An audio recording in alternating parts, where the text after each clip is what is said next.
Notre invité ce soir, Gaël Lebon, bonsoir. Bonsoir. Merci d'être avec nous sur le plateau de BFM Lyon. Vous êtes aide-soignant à l'hôpital Édouard Herriot. Alors on le sait, tous les indicateurs sont à la hausse dans le département en ce moment. 320 personnes hospitalisées selon les derniers chiffres de Santé publique France, 50 personnes en réanimation. Alors ce ne sont pas bien sûr les chiffres que nous avons connus au plus fort de la crise du Covid, mais l'épidémie repart tout de même clairement à la hausse. Tout à fait, oui. Là, on le voit bien.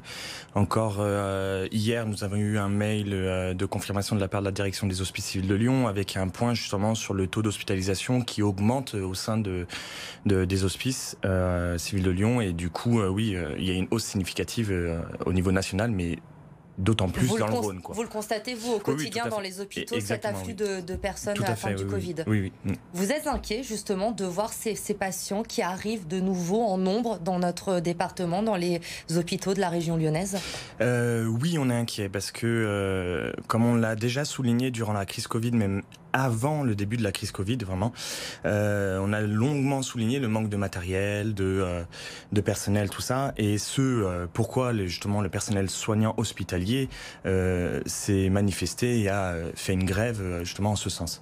Et là, à l'heure actuelle, oui, on est encore en pénurie, et on a une autre pénurie qui est aussi les surblouses et bien sûr, les masques, quand on dit, là, on a eu une consigne de la direction des hospices, du moins une information disant qu'on pouvait tenir 10 semaines, c'est 10 semaines sur la réelle, du moins, sur l'utilisation que les hospices ont mis en place. Mais si on utilisait vraiment correctement le masque, c'est-à-dire un masque par patient et par agent, au final, on ne tiendrait même pas quelques jours.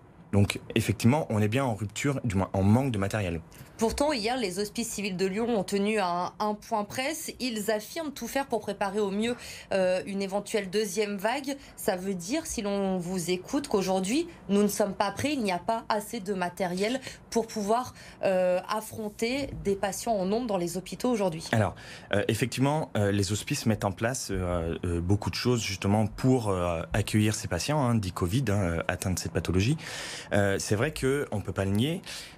On est mieux préparé en termes de prise en charge du patient sur la pathologie, parce qu'on en connaît plus, on en sait plus sur les types de traitements qu'il faut apporter. Par contre, en termes de matériel et de personnel, non, il y a toujours une défaillance, il y a toujours un problème à ce niveau-là.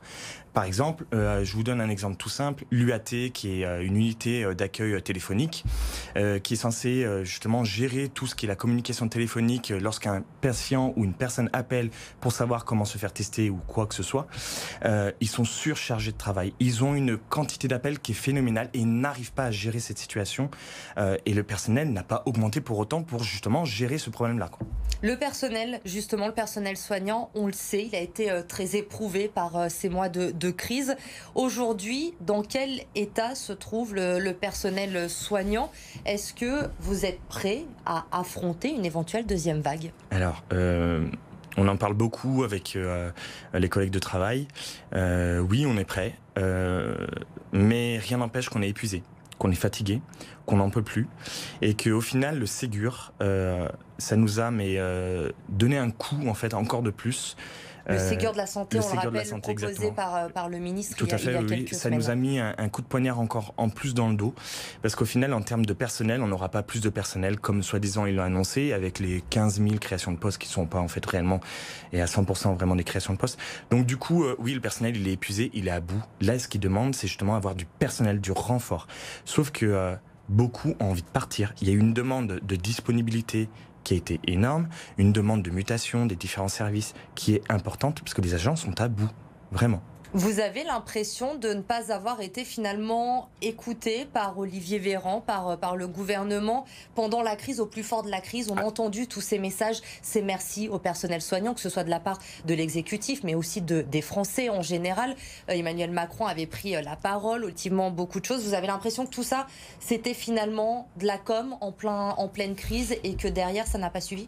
Oui, exactement, c'est ça. Tout simplement, le ministre de la Santé, mais ainsi que le gouvernement, le président Macron, comme le Premier ministre, ne nous a pas du tout écoutés, ne nous a pas entendus. Toutes les revendications des soignants qui ont été demandées ne sont pas du tout, mais du tout à la hauteur, même pas du tout entendus. C'était 300 € justement d'augmentation. Mais c'est pas une augmentation, c'est même juste un rattrapage du gel du salaire que nous avons eu depuis plus de 10 ans. Ces 300 €, on les a pas. C'est 183 € qui en plus sont divisés en 2 fois. Donc déjà d'une. Première chose, dérèglement du temps de travail, complètement. Donc on va augmenter notre quotité de travail. Donc qui dit augmentation du quotité de travail, ça veut dire pas d'embauche de personnel au final. Parce que du coup, on augmente le temps de travail des agents. Donc il n'y a pas besoin d'embaucher du personnel. Donc non, on n'a pas du tout été entendu. D'autant plus que moi, faisant partie par exemple de la CGT, nous on n'a pas signé cet accord. Parce qu'on savait très bien derrière tout ce qui allait du coup y avoir de mal pour les soignants, pour les hospitaliers en fait. Vous allez rejoindre du coup demain cet appel de l'intersyndicale à manifester à Lyon? Oui, tout à fait, oui. C'est-à-dire que la CGT, elle appelle à manifester demain sur tout ce qui est la régression sociale, tout ce que le gouvernement a mis en place pour justement détruire tous les conquis et les acquis sociaux qui ont été acquis durant les années. Oui, on appelle à ça, parce que tout simplement, je vous donne un exemple. Il y a un décret qui est apparu là il y a quelques jours justement sur la reconnaissance de la maladie professionnelle des soignants. Il se moque de nous, en fait. Le gouvernement se moque de nous. Olivier Véran avait annoncé, lors d'une conférence, que tous les soignants allaient être pris en compte, qu'il n'y avait pas de discussion à avoir là-dessus. Au final, ce décret est paru. En fait, il y a plein de restrictions, justement, pour être reconnu en maladie professionnelle. Il faut obligatoirement avoir eu de l'oxygénothérapie, avoir des symptômes graves, aigus de la maladie coronavirus. Donc, ça rejoint en fait plein de choses. C'est pourquoi on appelle aussi les soignants, les hospitaliers à manifester demain. Gaël Lebon, j'aimerais avoir également votre avis. On va sortir peut-être un petit peu du milieu médical avec cette crise qui nous touche. On l'a dit, le département qui est extrêmement touché aujourd'hui, le taux de positivité qui explose. Et contrairement à d'autres départements qui sont également touchés, il n'y a pas de nouvelles mesures plus restrictives qui apparaissent dans notre département.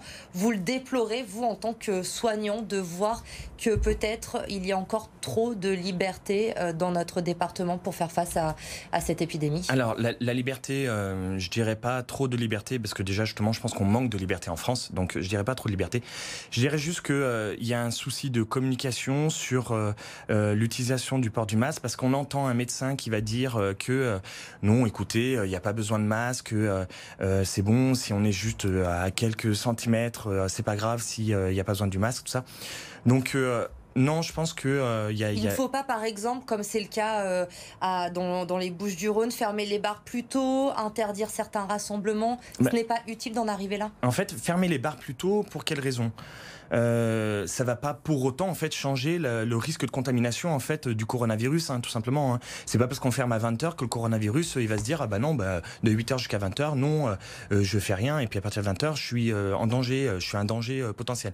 Non, je pense qu'il faut juste vraiment éduquer les personnes, les sensibiliser et mieux les sensibiliser tout simplement. Et une chose essentielle, le port du masque gratuit pour toutes et tous. Une chose essentielle.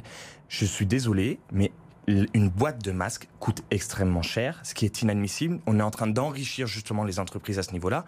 Et du coup, des personnes ne peuvent pas s'acheter des masques en quantité raisonnable. Ce qui fait qu'on en déduit une chose toute simple. Vu qu'elle ne peut pas acheter des masques en quantité, elle va garder son masque plus longtemps. Et donc automatiquement, il est moins efficace et au final, du coup, elle augmente son risque d'être contaminé. Donc le message que vous passez ce soir, bien sûr, comme tous les soignants, c'est de porter le masque, de respecter les gestes barrières et c'est comme ça qu'on évitera la propagation du virus dans notre département. Tout à fait, c'est ça. C'est vraiment une chose très importante, c'est vraiment le port du masque, la distanciation physique et pas sociale comme on peut entendre, parce qu'en fait, social c'est totalement différent, mais vraiment physique. Et puis du bon sens en fait de la part de tout le monde, c'est-à-dire que se dire qu'il y a un risque énorme de contamination. Donc du coup, prenons des précautions. Merci beaucoup Gaël Lebon d'avoir été notre invité ce soir. Je le rappelle, vous êtes aide-soignant à HEH.